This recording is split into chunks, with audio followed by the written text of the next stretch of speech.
Nah, dari mana zat-zat gizi tadi kita peroleh? Ya, intinya dari tiga. Ada dari makanan, ada dari minuman, ada dari suplemen.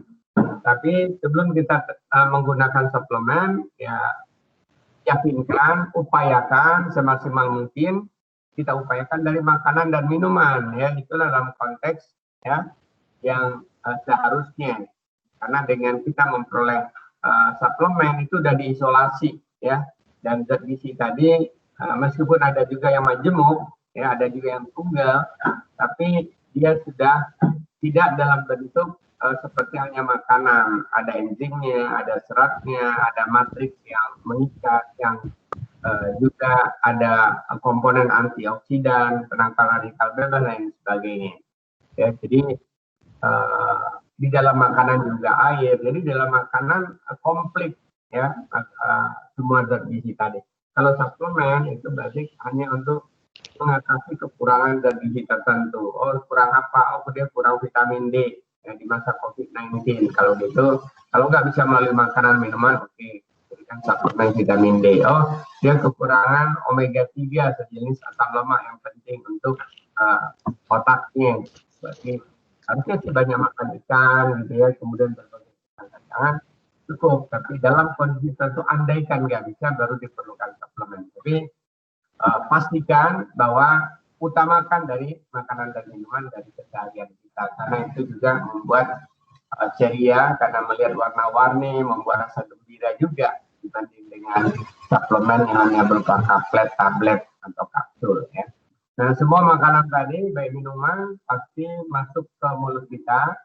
Lagi kita nggak sakit, bukan diinfus ya. Tentu normalnya melalui mulut ya.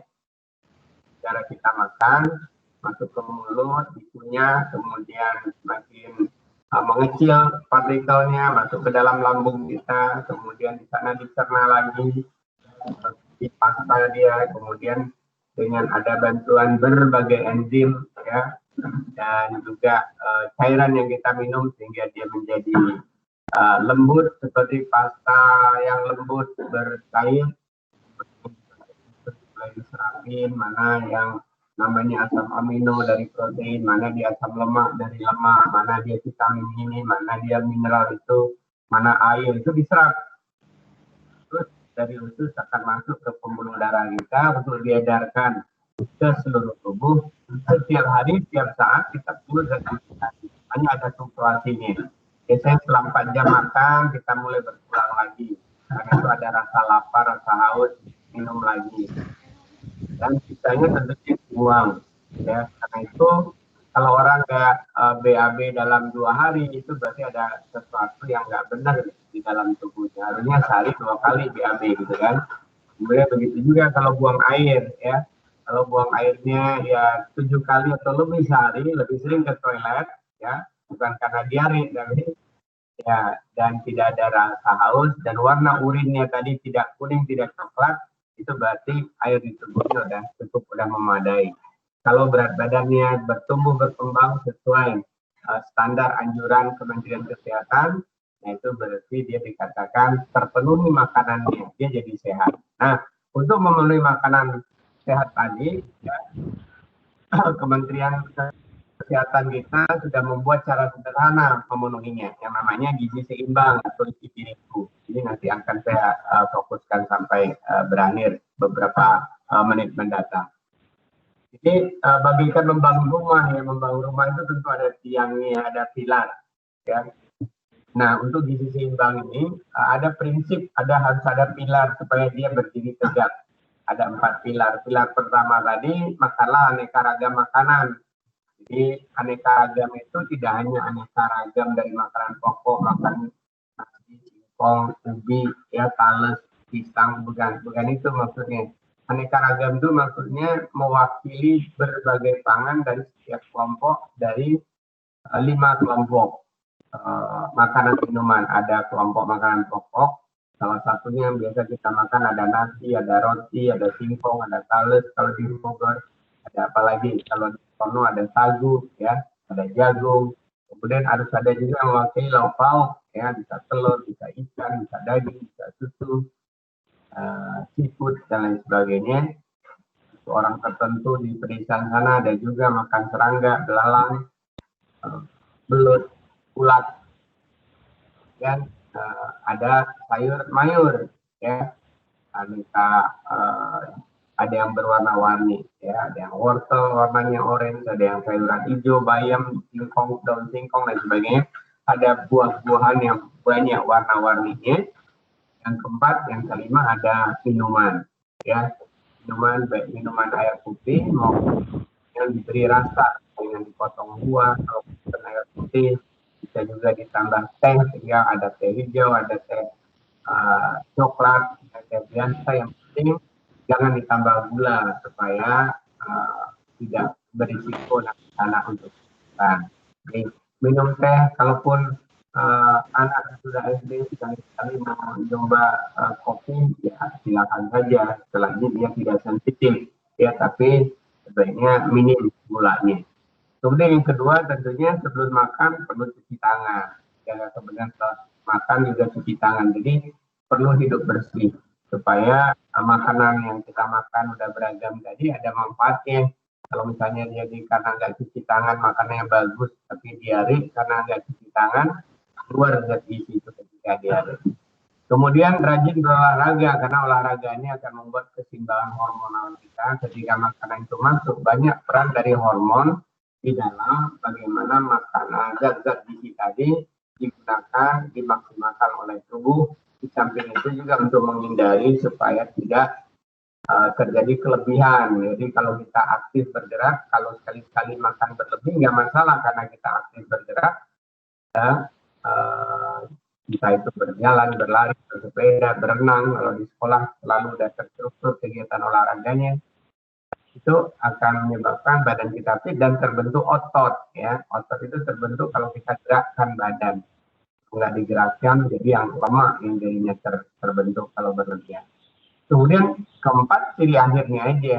Jadi kalau beratnya normal, tinggi badannya normal, itu berarti udah benar apa yang dia makan dan dia tidak sakit, berarti udah benar apa yang dia makan dan apa yang dia jaga kebersihannya dan tidak bergerak. Di salah satu alat sederhana oleh Kementerian Kesehatan kita untuk kita menilai secara sederhana dan cukup belum makanan kita, itu namanya ada isi piringku. Ya, isi piringku ini bentuk gambaran atau visual bagaimana kalau setiap kali makan, kalau kita makan secara umum di Indonesia ini kan 3 kali sehari, tambah ada 1 atau sampai 2 kali snack. Nah, sekali makan kalau di dalam satu piring, ini bedanya hanya antara ibu-ibu, bapak-bapak dengan anaknya, bedanya hanya masalah ukuran piringnya. Ada piring besar, ada piring kecil gitu ya. Nah, tapi porsinya itu relatif kondisi untuk mempertahankan hidup sehat, ya. Satu piring tadi, andaikan semua sayur dan buahnya tadi dimasukkan ke piring, andaikan tidak berarti harus satu piring. Kalau sop masa dimasukkan ke piring. Kalau buah potong juga masa harus dimasukin ke piring. Jadi kalau itu semua andaikan dimasukkan ke piring, kurang lebih sama dengan setengah piringnya itu adalah sayur dan buah. Setengah piringnya lagi adalah lauk pauk dan makanan pokoknya, ya. Kalau makanan pokoknya nasi, ya kurang lebih dari setengah piring itu 3/4-nya adalah nasi. Kemudian kurang lebih 2/3-nya dari setengah piring adalah nasi. Kalau misalnya tadi mau ada roti, mau mie, silakan. Ada umbi-umbian silakan. Kemudian lauk pauk tadi 2/3 dari setengah piring, ya. Jadi kalau 1 butir telur misalnya, kalau bisa ada lagi 1 potong ayam, itu akan lebih baik lah untuk lauk pauk yang dimaksud dengan 1/3 dari setengah piring tadi. Ya, sayur-sayuran ini kurang lebih ya sekali makan itu 1 sampai 2 mangkok, ya.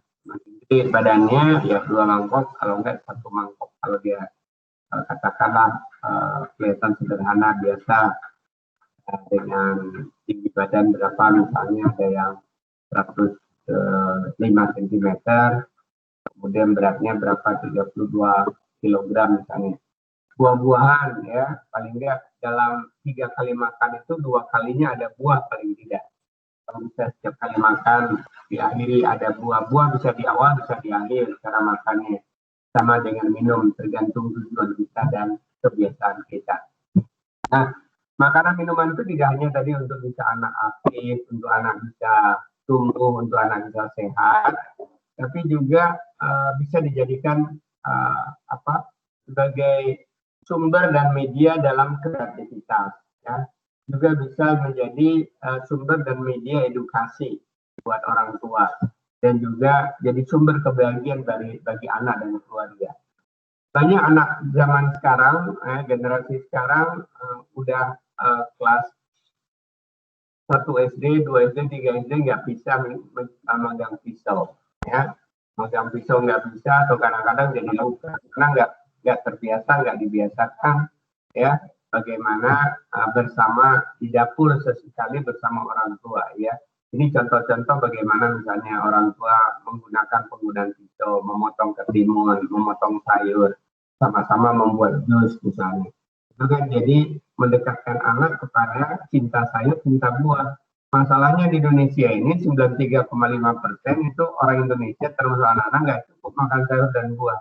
Bahkan kadang-kadang benci sama sayur dan buah. Ya ini kan nggak benar jadinya, karena dari kecil nggak dibiasakan akrab dengan makanan, ya, bersama orang tua. Ya. Di sekolah juga bisa membuat kreasi-kreasi untuk cinta, ya, sayur dan buah, cinta makanan Indonesia dengan berbagai kreativitas. Bagaimana tips makan dan minum? Saya sebut dengan 6J. Ya. Pertama itu jenis pangan. Jadi kalau kita mau nyiapin makanan buat anak kita, pertama tentunya jenis pangannya harus dipilihkan atau dinasihati dalam kalau dia jajan misalnya. Nah, kalau ini adalah untuk meal tadi di rumah, makan pagi atau makan siang atau makan malam, jenisnya tentunya mewakili 5 kelompok tadi. Ada yang mewakili makanan pokok, kalau lebih dari satu juga boleh, ada mewakili lauk pauk, mewakili sayur, mewakili buah, kemudian mewakili minuman. Ya. Kemudian jumlahnya cukup apa enggak, yang sederhananya tadi saya sampaikan setiap kali makan, ya, separuhnya itu adalah lauk pauk dan makanan pokok, separuhnya lagi sayur dan buah. Nanti detailnya bisa kita ngobrol atau konsultasi. Kemudian jurus mengolahnya. Meskipun jenisnya tadi sudah dibilang sehat, jumlahnya udah cukup, ya, jenis itu juga hati-hati. Kalau yang makan segar dan salad atau pecel, kalau pecel ada yang dikukus, ya, karedok misalnya yang segar, hati dengan residu pestisida misalnya, cara memilih bahannya.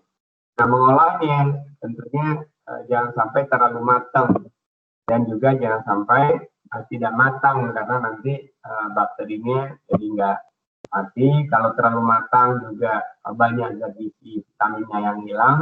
Kemudian kalau misalnya terlalu matang dalam arti yang bersantan yang digoreng sehingga gosong, itu juga nggak baik, ya. Artinya samping beberapa vitaminnya hilang, yang memungkinkan nanti jadi berisiko mengandung banyak karsinogenik penyebab kanker. Ya, jadi kalau makan sate jangan yang pinggir-pinggirnya ada hitamnya. Kalau tadi menggoreng jangan sampai menggunakan minyak jelantah, ya, maksimum 2 kali saja. 1 kali lebih baik, ya. Tapi katanya maksudnya nih kok dibuang minyaknya baru sekali pakai. Maksimum 2 kali. Ya. Kalau 1 kali lebih baik. Nah itu terpaksa harus jangan digunakan lagi minyak jelantah. Apalagi kalau menggoreng sudah hitam minyaknya dan berasap dan sebagainya, itu pertanda nggak baik, ya. Lemak baiknya udah berubah jadi lemak jahat. Kemudian jurus menyiapkannya, tentunya selera anak maunya seperti apa, yang selera ini benar apa tidak, ya. Kalau seleranya tadi hanya satu jenis pangan aja, maunya hanya sekedar yang manis saja atau yang asin saja, itu nggak baik, kan. Jadi menyiapkan, kalau tadi anak suka makan Indonesia ini nasi. Nasinya mau diapain? Maunya digoreng pakai apa? Maunya pakai telur, pakai udang. Nah, ada nggak udangnya? Kalau enggak, ya dibujur dulu telur, nanti bumbunya dibuat racikan yang enak. Kemudian mau pakai sayur apa, ya? Kalau nasi goreng berarti kan potongan sayur segar, ya. Bisa ketimun, bisa selada air, mengentai, bisa potongan tomat. Karena pagi barangkali nggak sempat untuk membuat yang berkuah-kuah, terlalu lama prosesnya. Kemudian menyiapkan ini juga untuk dikaitkan dengan kapan akan makan, jangan menyiapkannya tadi malam untuk dimakan pagi ini ya. Saya ketika menjelang makan baik setengah jam, 4 jam sebelumnya disiapkan sehingga lebih fresh. Kemudian jadwal dan waktu ya, jadwal dan waktu ini tentunya kebiasaan ya. Ada orang makan malamnya jam 5, ada yang habis maghrib, ada yang makan siangnya jam 1, ada yang makan siangnya jam 12. Tapi selagi tidak puasa tentunya meal time buat anak-anak ini 3 kali sehari, pagi, sarapan, siang, dan sore atau malam. Kemudian ada snack di mana dirasa anak, kalau anak terlalu aktif sekali di sekolah, ya bisa jadi snacknya ketika di sekolah. Kalau aktifnya itu sore, bisa jadi snacknya ada di sore hari. Dan bagaimana konsumsi, tentunya harus berdoa, ya, menyatakan syukur sesuai dengan kepercayaan kita masing-masing, bahwa supaya kita menghadapi makannya tenang, jangan tergesa-gesa, jangan terburu-buru. Tergesa-gesa, terburu-buru, agar pencernaan kita jadi nggak sehat nantinya. Ya. Kemudian apakah minum dulu baru makan dulu baru minum, itu silakan saja ya, selagi dia tidak terburu-buru ya. Di tengah makan sejenak istirahat minum, kemudian pelan, kemudian makan lagi nggak masalah. Tergantung jenis makanannya. Kalau orang udah cekikan cegugan, masa masih nunggu minumnya lagi nanti. Tapi kalau buat anak-anak yang gemuk, lebih baiknya sejam 2 jam sebelum makan minum dulu air putih 1 gelas atau sampai 2 gelas. Itu akan membantu menurunkan berat badannya. Nah, buat yang beragama Islam tentunya pilihlah makanan yang halal. Kalau aman itu harus ya, apapun agamanya makanan itu harus aman. Kalau enggak nanti bisa kita mual muntah, bisa meninggal bahkan. Yang bergizi. Nah, ini sederhananya dengan warna-warni ya. Kalau setiap kali makan ada 5 warna makanan, bukan warna yang diwarnain ya. Tapi makanan yang memang entah pepaya udah 1 warna, nasi udah 1 warna, telur sudah 1 warna. Kemudian apalagi ada kangkung misalnya udah 1 warna. Ada lagi dari minuman ya, air putih atau susu atau bukannya teh tawar, silakan. Dan itulah tips makan dan minum ya, detailnya ada sini nanti bisa di share ya detailnya, tapi nggak perlu detail satu demi satu sudah saya ceritakan tadi. Kemudian pertanda anak tadi memang udah cukup makan minumnya, ya harusnya di sekolah punya kartu menuju sehat anak sekolah. Kalau di posyandu ada untuk anak di bawah 5 tahun, kalau di sekolah harusnya ada KMS anak sekolah. Kalau nggak ada minta ke puskesmas terdekat ya. Ya biasanya ada di sana. Misalnya untuk anak SD perempuan ya. Jadi kalau tinggi badannya katakan 118 cm, berapa harusnya beratnya? Kalau anak saya perempuan 118 cm, maka kita tarik ke atas garis ke kiri, 24 kg ya.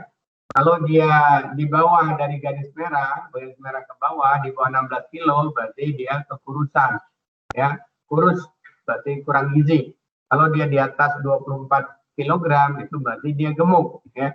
Jadi kalau dia di garis yang hijau muda itu ideal ya, antara P60 P25 nih, garis hijau yang di tengah itu ideal. Kalau dia mulai ke kuning itu mulai waspada, jangan sampai melewati garis merah. Kalau dia sudah ke hijau tua, hati-hati ya. Lebih dari itu nanti gemuk itu nggak baik untuk kesehatan. Begitu juga untuk anak laki-laki ya, kalau misalnya tingginya 122 cm ya. Jadi jangan sampai di bawah 20 kg ya. Kalau tingginya 122 jangan sampai lebih dari 27 kg misalnya. Jadi itulah tanda sederhana untuk anak tadi. Kemudian ya nggak pernah infeksi ya. Jangan sampai anak tiap bulan flu, tiap minggu flu, itu berarti ada something wrong terhadap kesehatan tubuhnya. Bisa karena makanannya, bisa jadi tempat tidurnya, bisa jadi tempat teman gaulnya, banyak mikroba patogen dan sebagainya. Saya kira demikian ya. Akhirnya saya simpulkan, asupan gizi yang cukup dan berkualitas itu melalui makanan dan minuman diperlukan tubuh kita untuk kita bisa tumbuh, bisa sehat, bisa aktif, dan bisa cerdas secara optimal. Bagi seorang anak, makan 3 kali sehari disertai minum dan juga snack ya 1-2 kali bila diperlukan adalah hal penting untuk mewujudkan tumbuh yang optimal, sehat, aktif, cerdas secara optimal. Acuan sederhana tentang jumlah makanan tadi setiap kali makan perlu memperhatikan pertimbangan isi piringku tadi ya. Jadi ada separuhnya adalah lauk pauk dan makanan pokok, separuhnya sayur dan buah. Dan selalu upayakan paling tidak 5 warna makanan setiap kali makan, pertanda zat gizinya tadi sudah berada. Sekian, terima kasih. Assalamualaikum warahmatullahi wabarakatuh.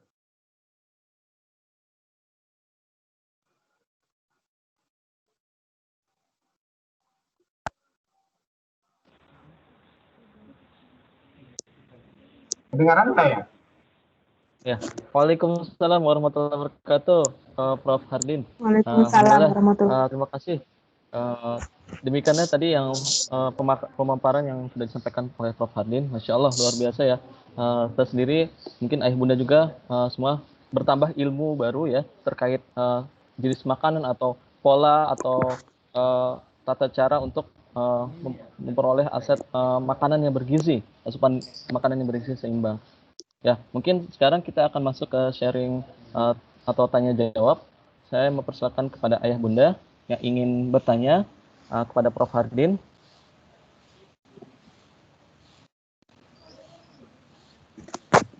Boleh langsung saja di unmute.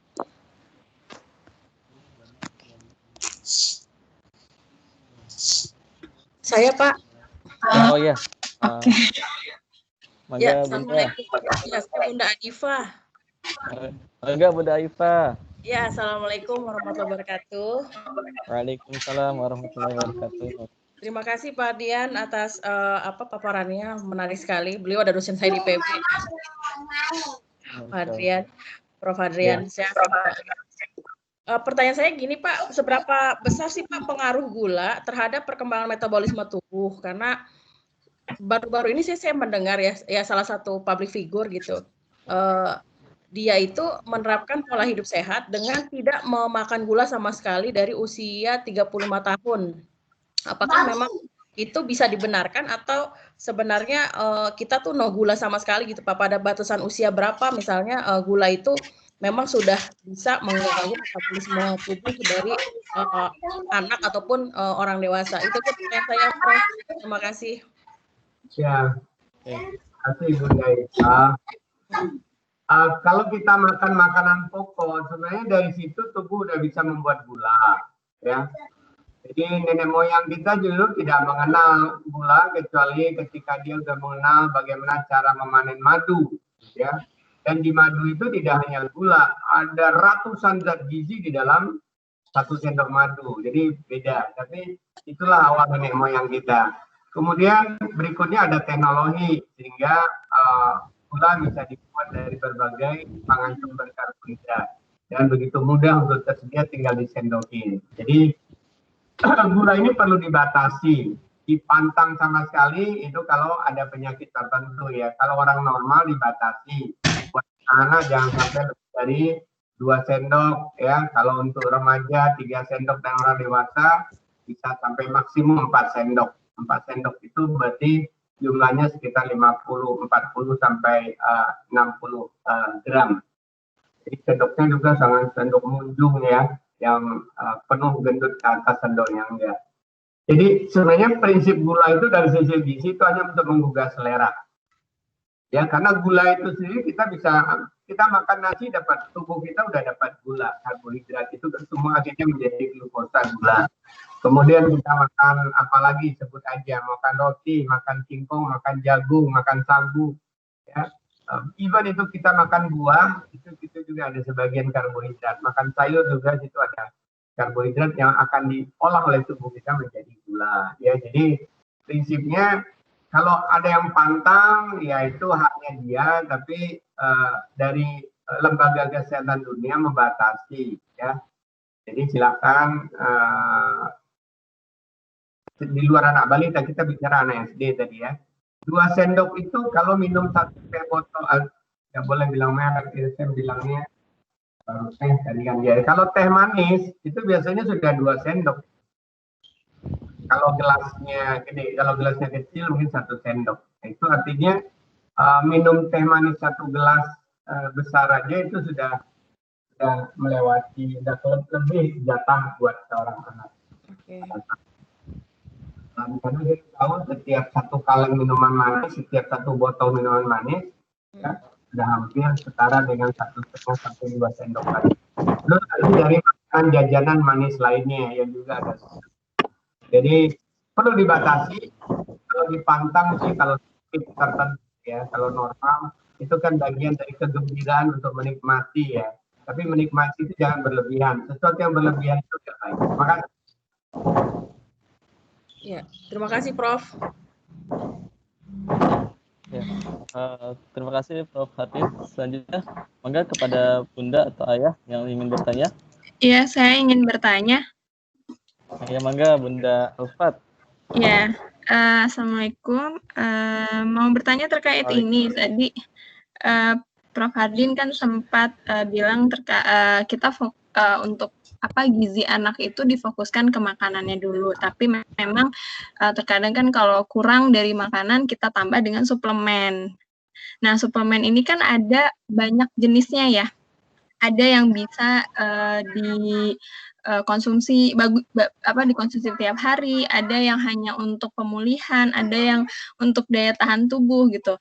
Nah, kira-kira suplemen yang bagaimana yang itu baik dan aman untuk dikonsumsi oleh anak setiap hari, kemudian apakah itu berbeda betul gitu ya dengan yang untuk pemulihan yang hanya dikonsumsi kalau misalkan dia untuk sakit aja nih, nggak boleh untuk tiap hari gitu ya, seperti itu. Karena kadang kita kasih yang daya tahan tubuh, dibilangnya ini nggak bisa untuk tiap hari, hanya untuk kalau sakit saja gitu. Tapi yang ini bagus nih untuk tiap hari. Jadi suplemen yang seperti apa gitu kira-kira yang baik untuk dikonsumsi tiap hari untuk anak sebagai penambah nutrisi. Gitu, seperti itu, Prof. Ya, jadi pertama, ada masalah nggak anak kita dengan pemulihan kebutuhan gizinya? Kalau ada masalah, masalahnya apa? Kalau tadi saya katakan, kalau masalahnya vitamin A, nggak bisa juga dicoba dengan makanan, karena lagi dalam perjalanan berbulan-bulan. Kalau dia selalu di rumah, sebenarnya ini ya lagi-lagi ada kesalahan di dalam keluarga. Ya. Jadi tidak bisa terpenuhi tadi sebenarnya dalam kondisi-kondisi emergensi. Orang yang sering survei ke lapang, orang yang sering berpergian. Kalau anak-anak biasanya bikin orang tua tur 1 bulan keliling dunia, makan satu, nah itu perlu suplemen. Atau kalau dia ada gangguan kesehatan, ya.